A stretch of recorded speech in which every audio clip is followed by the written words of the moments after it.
भारत में 90% investor regular plan में पैसा लगाते हैं क्योंकि उन्हें पता ही नहीं कि डायरेक्ट प्लान जैसी कोई चीज है।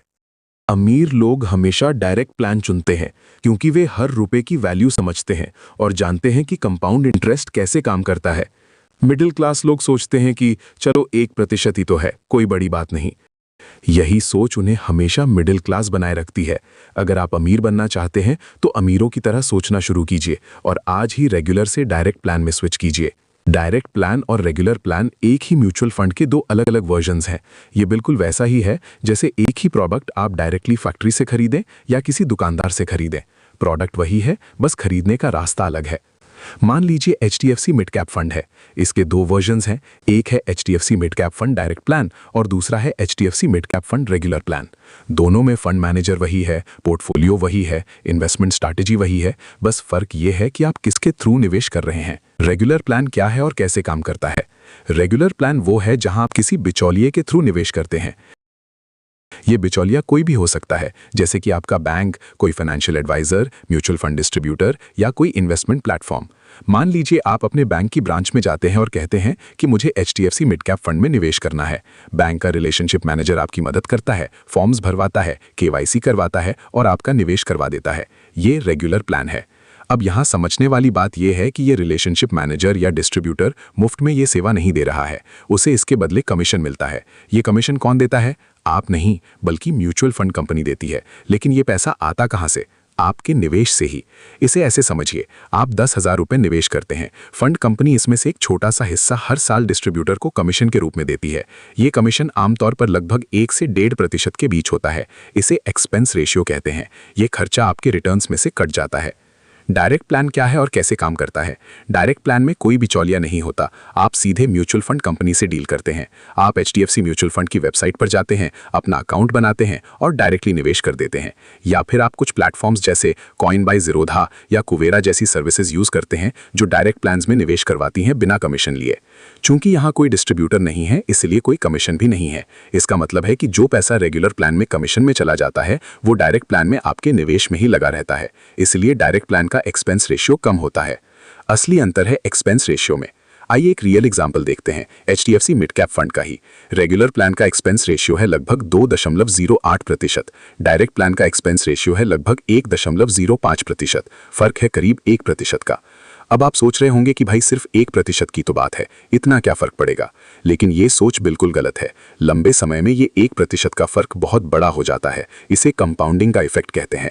एक डिटेल्ड उदाहरण से समझते हैं कितना फर्क पड़ता है। मान लीजिए आप आज से HDFC मिड कैप फंड में हर महीने 5,000 रुपए की SIP शुरू करते हैं। आप ये निवेश 20 साल तक करते हैं। 20 सालों में आपने कुल निवेश किया 12 लाख रुपए। अब मान लीजिए फंड एवरेज रूप से 15% का सालाना रिटर्न देता है बिना किसी खर्चे के, लेकिन आपको तो नेट रिटर्न मिलता है, यानी एक्सपेंस रेशियो घटाने के बाद का।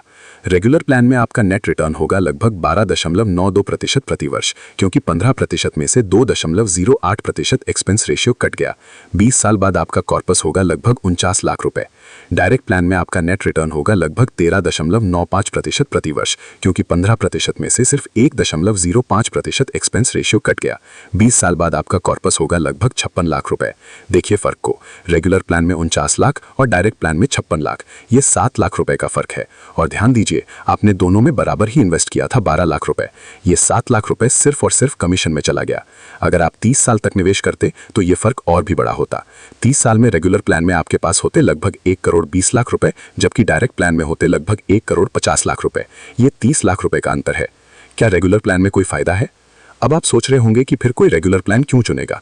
तो इसके भी कुछ कारण हैं जो वैलिड हैं कुछ लोगों के लिए। पहला कारण है गाइडेंस और हैंड होल्डिंग। अगर आप निवेश की दुनिया में बिल्कुल नए हैं और आपको कुछ नहीं पता कि कौन सा फंड चुनें, कब खरीदें, कब बेचें, पोर्टफोलियो कैसे बनाएं, तो एक अच्छा फाइनेंशियल एडवाइजर आपकी बहुत मदद कर सकता है। वो आपको सही रास्ता दिखाता है, आपके फाइनेंशियल गोल समझता है और उसके हिसाब से प्लान बनाता है। दूसरा कारण है कन्वीनियंस। कुछ लोग चाहते हैं कि कोई और सारा पेपर वर्क संभाले, फॉर्म्स भरे, डॉक्यूमेंट सबमिट करे। उन्हें ये सब सीखने में टाइम लगता है या इंटरेस्ट नहीं है, तो वे थोड़ा एक्स्ट्रा पैसा देकर ये सुविधा खरीद लेते हैं। तीसरा कारण है ऑनगोइंग सपोर्ट। अगर आपका एडवाइजर सच में अच्छा है तो वो रेगुलर रिव्यूज करता है, आपको बताता है कि पोर्टफोलियो में क्या चेंजेस करने चाहिए, मार्केट की अपडेट्स देता है, टैक्स प्लानिंग में मदद करता है। ये सब सर्विसेज वैल्यूएबल हो सकती हैं। लेकिन यहाँ बड़ी समस्या ये है कि भारत में ज्यादातर डिस्ट्रीब्यूटर्स असल में प्रॉपर एडवाइजर्स नहीं होते। वे सिर्फ प्रोडक्ट्स बेचते हैं जिन पर उन्हें ज्यादा कमीशन मिलता है। वे आपके इंटरेस्ट में काम नहीं करते बल्कि अपने कमीशन को मैक्सिमाइज करने की कोशिश करते हैं। इसीलिए रेगुलर प्लान चुनना रिस्की है अगर आपका एडवाइजर ट्रस्टवर्दी नहीं है। डायरेक्ट प्लान के फायदे। डायरेक्ट प्लान का सबसे बड़ा फायदा तो है ही कि आपको ज्यादा रिटर्न्स मिलते हैं क्योंकि कम एक्सपेंस रेशियो है, लेकिन इसके अलावा भी कुछ फायदे हैं। पहला फायदा है ट्रांसपेरेंसी। आप सीधे फंड हाउस से डील करते हैं तो सब कुछ क्लियर होता है, कोई हिडन चार्जेस नहीं है, आप जो देखते हैं वही मिलता है। दूसरा फायदा है कंट्रोल। आप खुद अपने निवेश के मालिक हैं। आप जब चाहे खरीद सकते हैं, जब चाहे बेच सकते हैं। किसी एडवाइजर के पास जाने की जरूरत नहीं। ये इंडिपेंडेंस बहुत लोगों को पसंद आती है। तीसरा फायदा है कि आप फाइनेंशियल लिटरेसी डेवलप करते हैं। जब आप खुद रिसर्च करते हैं, फंड्स कंपेयर करते हैं, डिसीजंस लेते हैं तो आप सीखते हैं। ये नॉलेज आपके बाकी फाइनेंशियल डिसीजंस में भी काम आता है। डायरेक्ट प्लान के लिए क्या चाहिए? डायरेक्ट प्लान चुनने के लिए आपको कुछ चीजें करनी होंगी। पहली चीज है बेसिक फाइनेंशियल नॉलेज।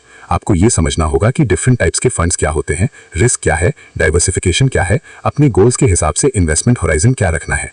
दूसरी चीज है थोड़ा टाइम इन्वेस्ट करने की विलिंगनेस। आपको खुद रिसर्च करनी होगी, फंड्स की परफॉर्मेंस देखनी होगी, रिव्यूज पढ़ने होंगे। ये ज्यादा मुश्किल नहीं है लेकिन थोड़ी मेहनत जरूर लगती है। तीसरी चीज है डिसिप्लिन। कोई एडवाइजर नहीं है जो आपको रिमाइंड करे कि एसआईपी जारी रखो, पैनिक में बेच मत दो, लॉन्ग टर्म फोकस रखो। आपको खुद ये डिसिप्लिन मेंटेन करनी होगी।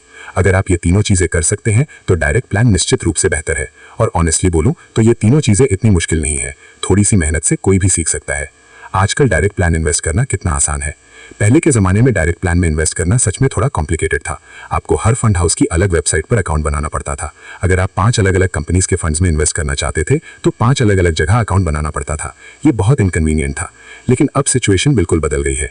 अब ऐसे प्लेटफॉर्म्स हैं जहां आप सभी फंड हाउसेस के डायरेक्ट प्लान्स में इन्वेस्ट कर सकते हैं एक ही जगह से। Grow, Zerodha coin, ET money, Kuvera जैसे प्लेटफॉर्म्स बिल्कुल फ्री में ये सर्विस देते हैं।